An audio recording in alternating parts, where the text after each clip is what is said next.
Welcome back, WNST, Towson, Baltimore, and Baltimore Positive, celebrating 25 years with our 25 stories of glory. You can find those out at Baltimore Positive. I loved featuring young Luke Jones from 2008 to come out. He'll be in Owings Mills the next 2 weeks as an accredited reporter. We will not be at the Super Bowl, but I will be here doing the Super Bowl, and we hope the Ravens are in the Super Bowl. We're doing a thing called Crab Cake Row the week of February 5th. We're going to be doing some really cool charity things, and I think everybody's going to dig what we're doing. We'll be spilling the beans on that after Lamar Jackson wins the home game and after Baltimore becomes the host of the AFC Championship game for the first time since 1971. This guy remembers the Baltimore Colts. I'm having a good time around here this week with Lamar's success and the team's success and a bye week and getting thrown out of the NFL media contingent because I don't see these guys anymore or gals anymore. So I get to do sort of a greatest hits and all-star team here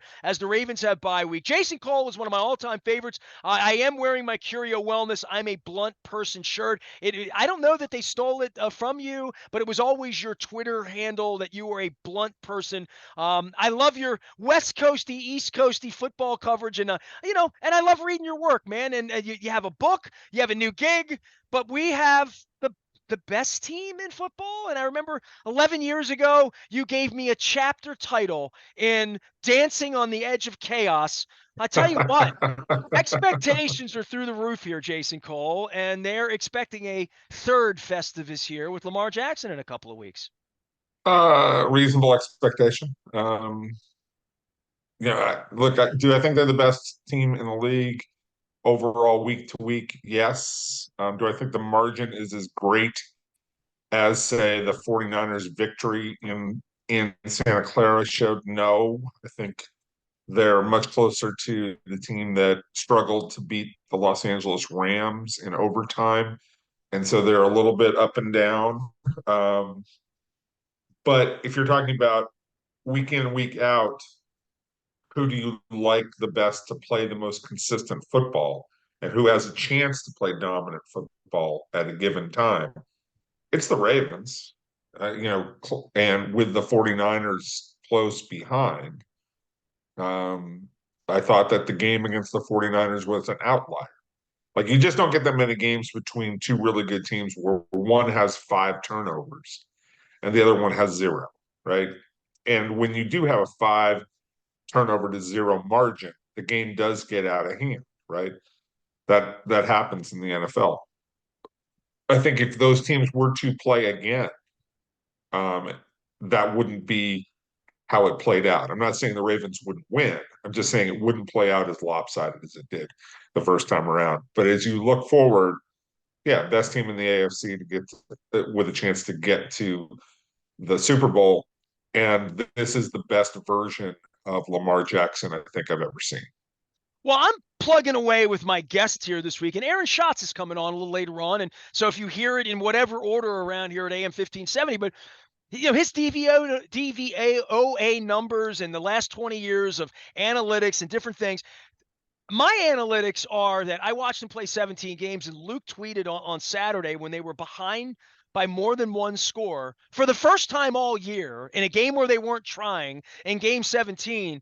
That's pretty impressive. When they had a lead at the 2-minute warning in all Mm-hmm. 17 games, that's pretty impressive, right? Or well, 16 games before the Well, it's before how the they have last. to play.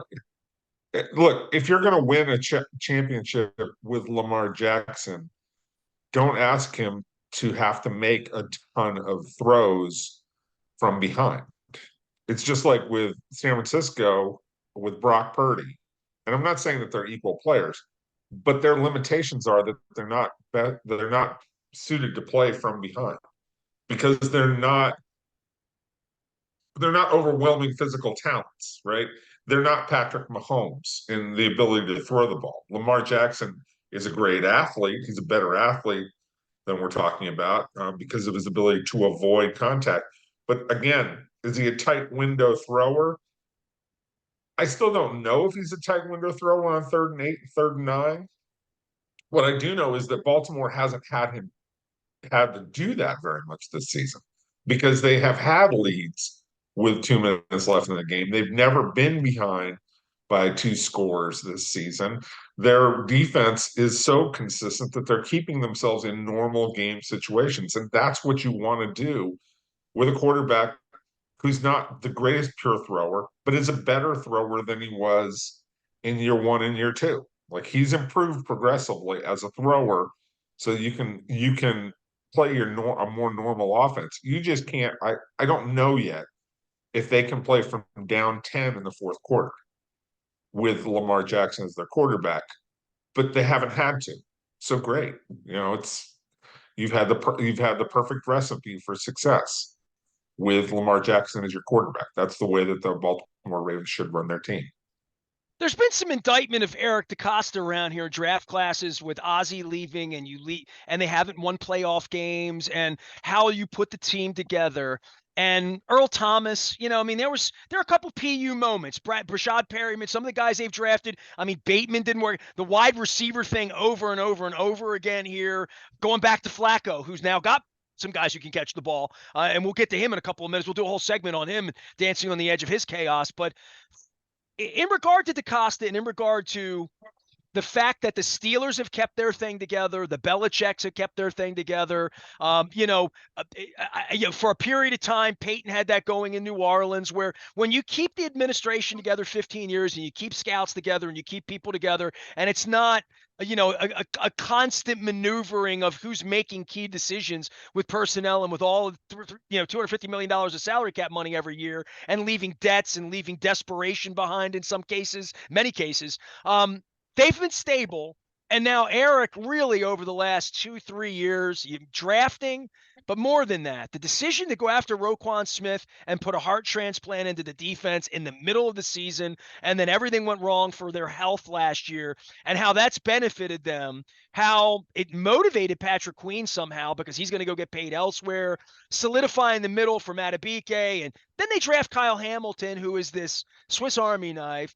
The Lamar thing, all of the contract things that could have happened, might have happened. They put the diminished tag on him last year. Like all of these things that could have happened, they all smell really good right now, right? When you're 14-3 or whatever the hell they were, 13-4, and still get 13-3 and 14-2 mixed up.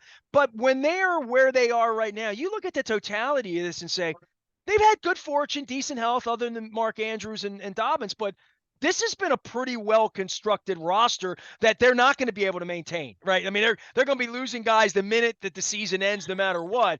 But this is an impressive year to put it together, and this is their time. They have to go win now because they're not going to have a roster like this forever. No, I mean, look, Eric has done a wonderful job. Um, do you have to get lucky along the way? Of course you do. You're making percentage decisions all the time to say, okay, I believe that this has an X percent amount of working. The draft itself, right? If you're right in the draft on the players you pick 55% of the time, you're good at your job. But that also means that 45% of the time, you don't make a good decision, right? That's how personnel works. That's how human resources works at any company, right? So you're trying to make this work out. And so you sign Odell Beckham. Is he going to be perfect? You don't know, but you're hoping that he's good enough to help and come up with a few big catches along the way, and he has, right? You go and get the kid Likely, and is he going to be great or not? You don't know, but he's served as a great backup. When Andrews went out, you've constructed your defense X way, right? Bring in Roquan, decide you're going to let Queen walk. Like how's it going to happen? And the most important one is you navigated Lamar Jackson in a way that made Lamar Jackson feel happy to be coming back to the Ravens, right?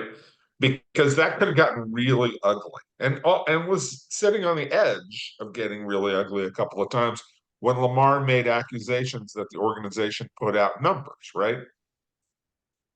What they did is they allowed Lamar to go and see what the market was, knowing full well that as long as the number wasn't crazy, they were going to match the deal. And also knowing that most teams didn't know how to construct an offense with Lamar as their quarterback. So they anticipated that the market wouldn't be as hot as a lot of people would expect. So they did a really great job navigating a very, very difficult negotiation with your best player, at least certainly your most prominent player. And they made it, and Lamar came back happy and getting a contract he was satisfied with. And the level of expectation here for what they've done this year, it's sort of through the ceiling for me to have witnessed this for 3 decades, to hear everybody talking about them and having folks like you on where they sit in this seat. And Luke would say, well, they were this good in 19. They were this good with this offense that looked like one of those metallic, football sets where they just ran right, ran left, and he was such an incredible athlete. Doing things differently now, and you talk about throwing the ball and how they want to throw the ball. This Monken thing and this, I said he looks like Ben Roethlisberger sometimes. He's running around looking and waiting to throw. My God, I thought it was instinctive that he would never do that, that they could never convince him that that was a good idea. But this extending the play as a quarterback, not challenging linebackers and safety as a running back, has been a real different look the last 8 weeks. And with the success they've had in steamrolling these teams, beginning with the Detroit thing and really just going on the last 8 weeks, him as a pocket passer has worked out better than maybe you and I thought it was going to work out. Yeah, because he's gotten more accurate as time has gone on, which is a rare thing. That's for the people who remember Kyle Bowler. You usually don't improve your accuracy over time, right? He's become a more accurate thrower, which is an amazing thing in and of itself. But philosophically, it's exactly what you said, which is sometimes it's hard for guys to give up. I'm going to be a runner first because they get excited when they get out and and have the ball in their hand and they're running through the defense and making highlight plays. At the same time, it's also a painful way to do your business, as he found out the previous 2 years. Like, he sat out a lot of time because he was getting hurt. And if you're going to run that much in this league, you're going to get hurt. Again, I always come back to there's only one guy in the history of this league. There's up until a few years ago, there was only one guy who ran that much consistently. It was Cam Newton, and Cam ended his career prematurely. I think that Lamar Jackson ran a lot early in his career, and it was like, you know what, this is probably not the way to make a lot of money. Run to throw, not run to run. Josh Allen needs to learn to do that, right? or he's going to shorten his career. Um, Russell Wilson extended his career a long time. Forget what Russell Wilson is right now, but he learned very quickly in his career, don't run it that much. Michael Vick suffered a lot because he could never let go of being a runner early in his career. Jason Cole is here. He is a historian for all things football. You can follow his work and read his books. What are you doing? Give me a little update. Let everybody know where to find you, because you've been in several different places, but still covering the game the way you always covered the game. Yeah, I'm at the 33rd Team, which is a site owned by Joe Banner and Mike Tannenbaum and some other folks. Bill Polian writes there, Mike Martz writes there. Lots of NFL people who keep it very serious about football. Wanted it to be about the game, which I really, really like writing for them. Also writing books still. Got probably 4 or 5 different projects and some other entertainment related projects as well that I'm working on, trying to get the documentary going and a feature film, all that kind of stuff. So we'll see what happens. But yeah, that's what I'm doing right now. The 33rd Team, it's a great place to go. And you can find me on Twitter at Phil Cole 62, or Jason Cole 62, I should say. And I'm always willing to argue, especially with Buffalo fans who think that Josh Allen should have been the MVP. Well, They were all over me 2 weeks ago, and then all of a sudden they've gotten very quiet. Well, it's playoffs now, and it's put up or shut up. And I would say this to you from a historical perspective. I was talking to Mike Flynn earlier, and I had Dave Sheinin and Rasig on the show during the Crab Cake Tour back in the summer, and the Orioles were on fire. And I just, I'm talking about stuff and holding up my Peter Frampton belt buckles and having a good time and, doing different. And I said, who do you think's going to win the championship first in Baltimore, the Orioles or the Ravens? And the Orioles are on their way to 101 wins. This has been an unprecedented year for both teams to win in the ways that they've won. And the San Francisco going right down to the last games of the year, beating up on San Francisco, Miami, the whole deal for a Baltimore sports fan. But it hasn't bared fruit, at this point. And certainly Lamar's been a great quarterback on his second MVP, hasn't bared fruit. And I said to both of them, what do you think? And Shinan sort of flipped, and Dave as well as anybody covering everything Olympics and all that, said probably neither. And I thought, well, that's a Debbie Downer thing to say for a guy who lives in Baltimore, loves ball, and he's like, no, he's like, that's just the odds. The odds are so hard to do. And I said, Yeah. well, if I got to bet one, I would go baseball because I think that the football field is crowded for Lamar because of Burrow, because of Lawrence, because of Mahomes, because of Allen, that there would come a point that they're going to struggle in their own division. I even put Watson in there thinking maybe he's okay, right? But I'm just saying, like, the navigating part, and I've watched this for 30 years, of winning 3 games in January against 3 quarterbacks that are your equal or better. Peyton Manning was a great quarterback, maybe a better quarterback than Brady, really. Had a hard time winning. And then you throw Roethlisberger in there and you throw the other Flacco for a little while or a minute, all of that, and then health and gets in the way. And I said, it's going to be hard to navigate. Now that I sit here, Jason, we're 2 weeks out. Lamar's on the couch this weekend. Everybody else is playing. Next weekend, it'll be Flacco, Mason Rudolph, or Tua Tagovailoa if they can survive 5 degrees, so it's probably going to be a lesser kind of guy. And then they're only going to get Allen or Mahomes if they win the first game. This is a different path to navigate than I saw it when they were looking to sign Lamar and all that. Absolutely right. This is perfect. This is the way you want to shape up. Aaron Rodgers gets hurt.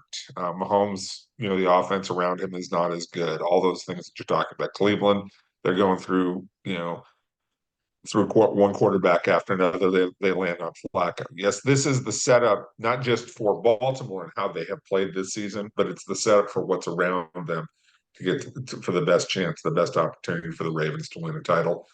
I think they're the overwhelming favorite coming out of the AFC. But I'll always say this: Cleveland has a hell of a defense. Kansas City has a hell of a defense. Your defense can travel.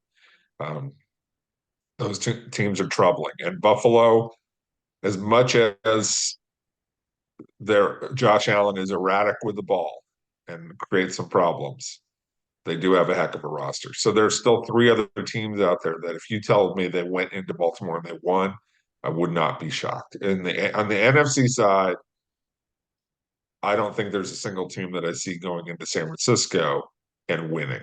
That's the difference. Okay. I don't see anybody beating San Francisco and Santa Clara out of that bracket.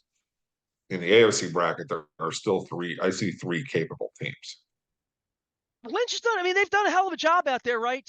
They're a million miles away from here. We don't see them until Christmas night. I mean, but Shanahan's a genius, right? Offensively, yeah, they do some amazing things. But again, there's a reason they're 0-38 when they're down by 8 points or more in the second half. Under Kyle Shanahan, they're not built to play comeback football. Neither is Baltimore for that matter. So it's who gets control of a game early is a critical for both San Francisco and for the Ravens, right? You don't want neither one of those teams wants to play from behind. Okay. And that's just the way that they've set up their roster. But the way that they've set up their roster, they're not playing from behind very often. And they've maxed out Brock Purdy. They've got great weapons around. I would love to see a rematch of those 2 teams on a neutral field and in Las Vegas. I think that'd be a really fun game. So I'd love to see the chess match between those 2 teams. Guy always roots for the story because he's a sports writer. Jason Cole joining us here. You can find him out on the Twitter thing. Also writing now amongst some professionals and people that have won. So the Chiefs, 2-time winners, Reed, you mentioned their defense. They're a little forgotten in this because they've been forgettable, right? Like it hasn't been that kind of a year. Tom Brady had years like this. Tom Brady had years where it's like, they're not that good. This isn't their best team. This guy's old. That guy's beat up. He doesn't have these weapons. Welker's out. Whatever it is, this is a real boots because he's never played a game in the playoffs on the road. That's which is a crazy stat, right? Yeah, I mean, look, Patrick Mahomes is still Patrick Mahomes, right? And the problem that they've had is a very simple one. Their wide receivers do not catch the football. They're also not very, they have, and it's the simplest thing in the world. They lead the league in drop balls, um, and they've killed themselves. They've lost probably 3 games this season because of dropped passes. Okay, stop dropping passes, and you become dangerous again. But the key thing with the Chiefs that has made them super competitive is this is the best defense that they have ever had in the Patrick Mahomes era. By far the best defense that they've ever had in the Patrick Mahomes defense in the Patrick Mahomes era. So to me, that's what makes the Chiefs still a very dangerous team because they only have to score 23 or 24 points to beat you. Now Baltimore's the same way. They only have to score 23, 24. They've taken a lot of burden off of the offense, even though the offense has played incredibly well. What they average 29 a game, one of the top offenses in the league, but they don't have to score like that. And neither do the Chiefs right now, which is why I think that'd be a really fascinating game if those teams played. Flacco and Cleveland and the defense and Jim Schwartz and just where they are is sort of this weird dark horse, and they have a winnable game and they're favored this week. Yep. I would think Pittsburgh and Miami are going to struggle in Buffalo and Kansas City. So you would think if Flacco wins, we sit around all weekend and without an upset, it will be Flacco coming back in. Where are you with the Browns? First off, they're going to win this week because that kid in Houston can play a little bit. Getting Houston can play, I like it, but Jim Schwartz with really great players, like starting with Myles Garrett and adding in some great DBs, that's a recipe for a 4 or 5 sack game, which is going to make it tough for CJ Stroud. Like he's had a couple of stretches. The first 2 games of the season, he gave up 11 sacks. Then about 5 weeks ago, he had a 3 game stretch where he was sacked 13 times in 3 games. So look, you can get to confuse Stroud because he's still a young player. He's a great player, but he's a young player. You see all the promise with him, but there are times you can throw things at him that are going to make him hesitate. Jim Schwartz can do that, right? And he has the talent to do that. More importantly, you know, probably the best defensive end in football in Myles Garrett. When you talk about overall play, both as a pass rusher and playing against the run. So he's got tools there that I think are going to make this a low-scoring game played. You know, the winner probably gets 23 points in this game. And I think Cleveland has enough that they get 23 points. And look, you've got Flacco in a perfect situation, which is he can be a brain dead heaver in this game. And he can make a couple of mistakes and throw a couple of interceptions because the defense will cover for him. And as long as he can, I mean, his interception rate is at 4%. That's an ungodly high percent, interception rate. Okay. But he doesn't care because he's playing on house money, right? And he's got a defense that will cover for him. So the Flacco story is terrific and fun. It's all in the perfect situation for Flacco because Flacco is one of these guys, and you guys saw it for years.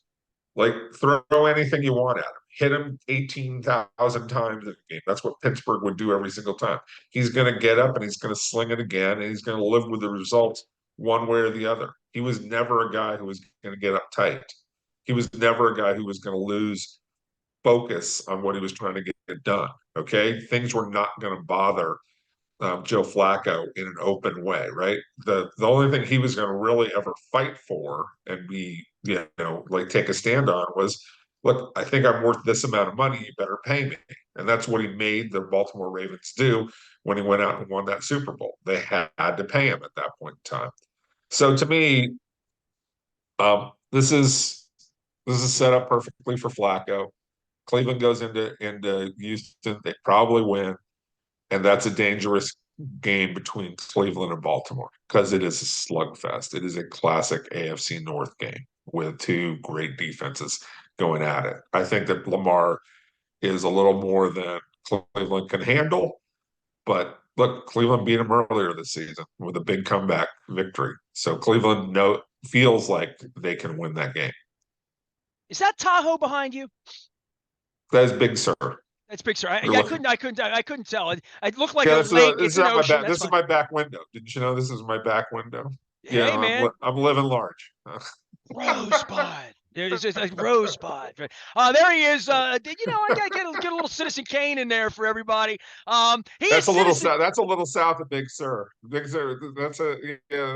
That's down in almost Southern California, I suburbs. drove up one time Yeah, in my okay. life in the summer of 1988 with two of my best pals, John Raffalidis and Mark Miller. We drove from San Diego up Route 1, did the whole thing, Yeah. all those treacherous little roads. So I know a little Big Sur, all right, Yeah, you So do. But, yeah, and the Hearst Castle reference is a good one. Yeah, I like that. The all right, Hearst, the good. whole William Randolph Hearst thing My that's good. first paycheck ever from the Hearst Corporation at the Baltimore News American. So I'll get Resigon to honor that A for us. toast to William Randolph. There you go. There you go. Rosebud.